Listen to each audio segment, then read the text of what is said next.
Hey guys, thanks for checking out the channel. Today we're going to be talking about alternate tunings for worship. And right off the bat, I'm going to admit I know almost nothing about alternate tunings, but I do know one thing, and I think it's awesome and I want to share it with you. So I got introduced to alternate tunings like 12, 13, 14 years ago when the Crowder Band was using a lot of them, and our youth group picked up on it, and we found out that it's great for a lot of different things. So I'm going to tell you why alternate tunings, then I'm going to give you some examples of when to use them, and then last, at the end of the video, I'm going to show you how to alternate tune and how to play those chords. So the first reason I think alternate tunings are awesome, this one specifically, is because the way the chords are, there's a lot of really open chords. So this would be a way to play an E, that's your E, so it's going to be really resonant, it's going to fill a space. If it's just you, an acoustic guitar and singing, or maybe someone else is singing and you're playing acoustic guitar, it resonates, it fills a space because there's a lot of really open chords to it.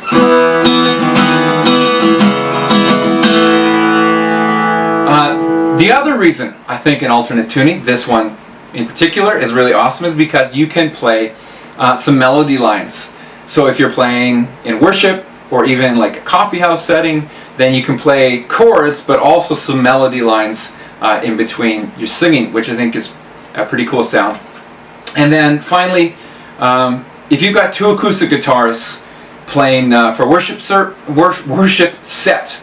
and you don't want to have like one capoed, one uncapoed, this is just a different flavor to it. You can have one normally tuned and then one alternate tuned, and it'll add some different flavor. You can have two guitars who aren't fighting each other as much as complementing each other.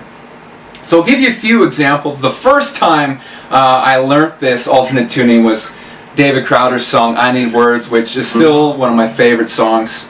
If you don't know it, look it up on iTunes or Google or something, YouTube.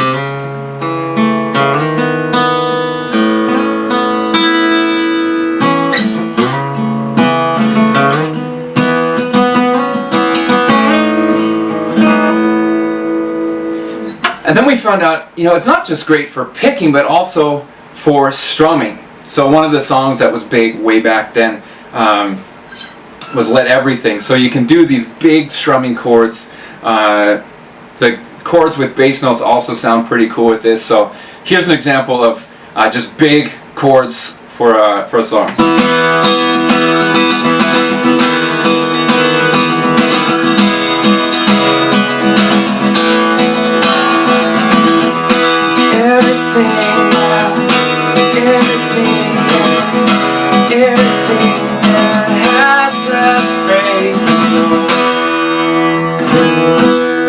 So there is a great use for this alternate tuning, big wide open chords. And something else pretty cool is that open is an A. So if you've got an A on your chart and you're using sheet music, you can just play your A and adjust your music on the fly.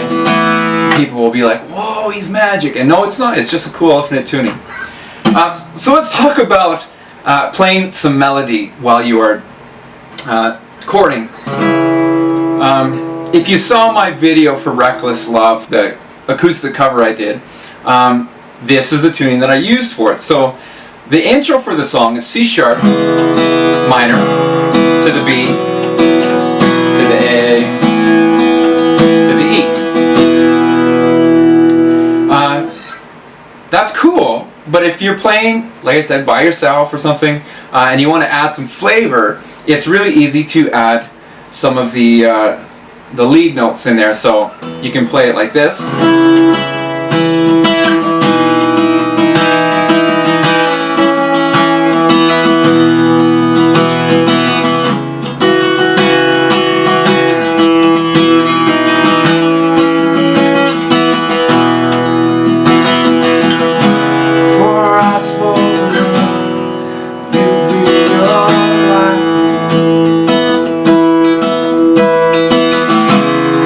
You have been so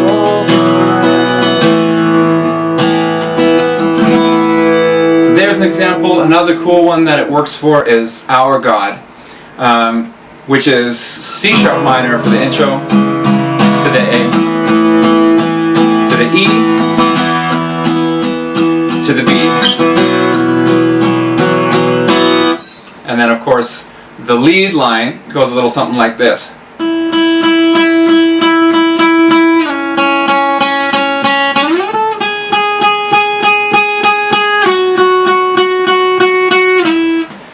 So those together with this alternate tuning goes like this.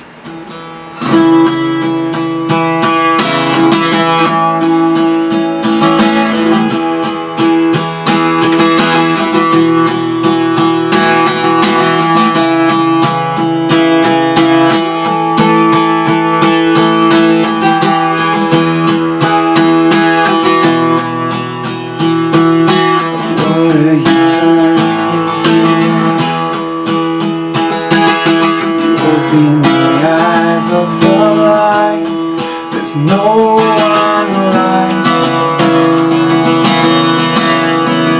none like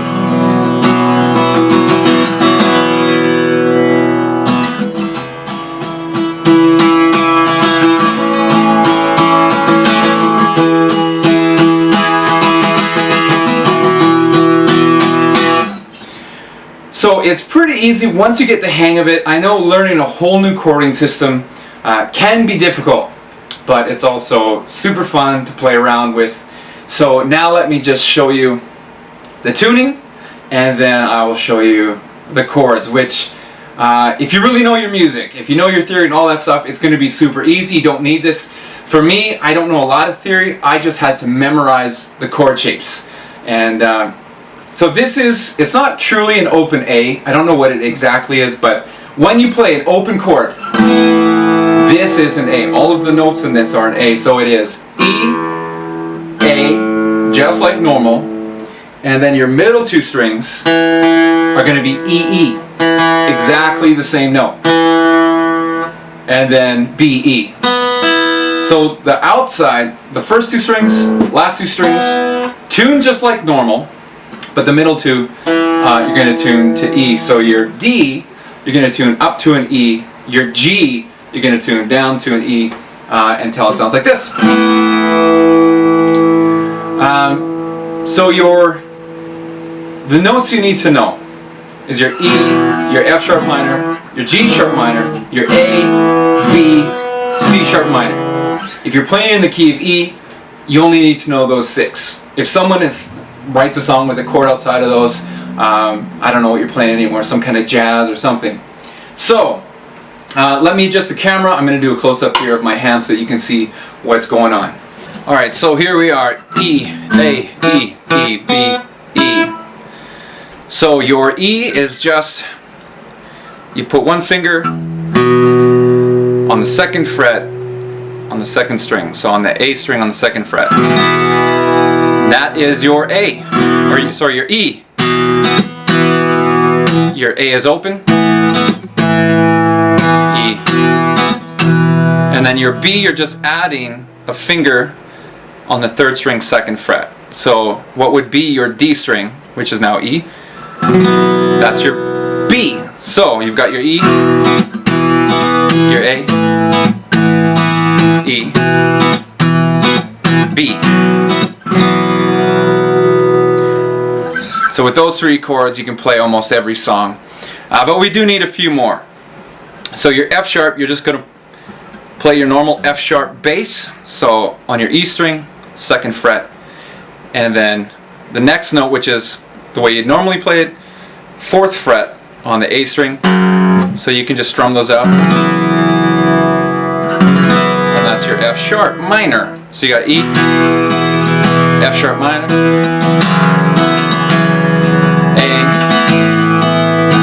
B.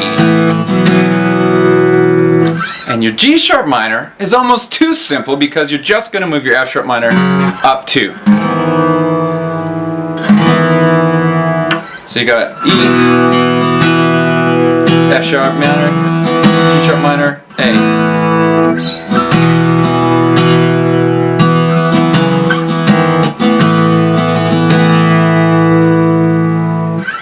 And of course we've already got our A, we've got our B, and the C sharp minor is just about too easy as well. You're just taking your B and moving it up 2. That's your C sharp minor.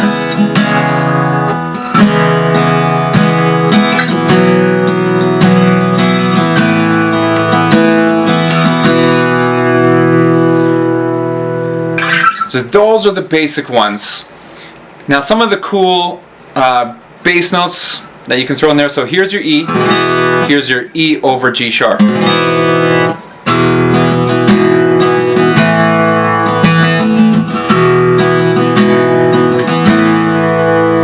And your A over C sharp.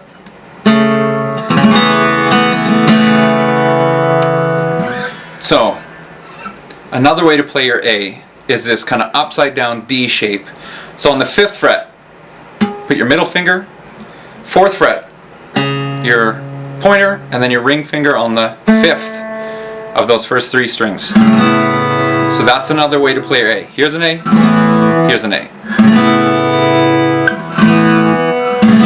So you just remove this finger, kind of mute that, and you've got that C sharp over A, or A over C sharp.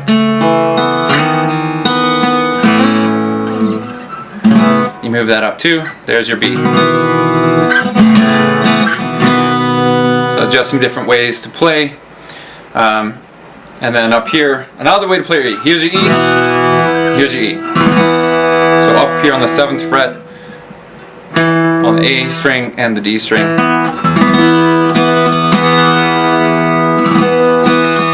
then this is a B over D sharp. You just drop this finger down.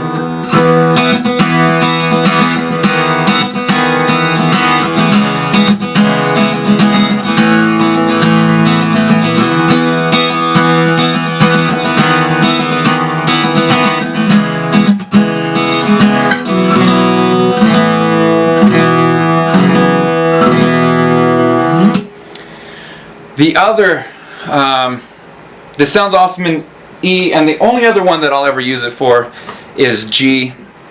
So all you do is capo on the G, and then everything is the same except you're up 3. So there's your G, there's your C and your D, your A minor, B minor, C, D, E minor. And this was really cool for another Crowder tune.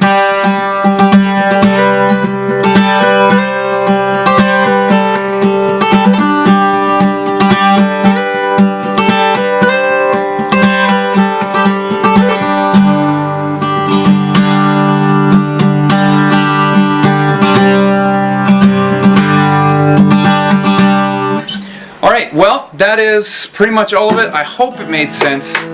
If you have any questions, comment down below. If you want me to write out some chord shapes or something, I suppose I could do that.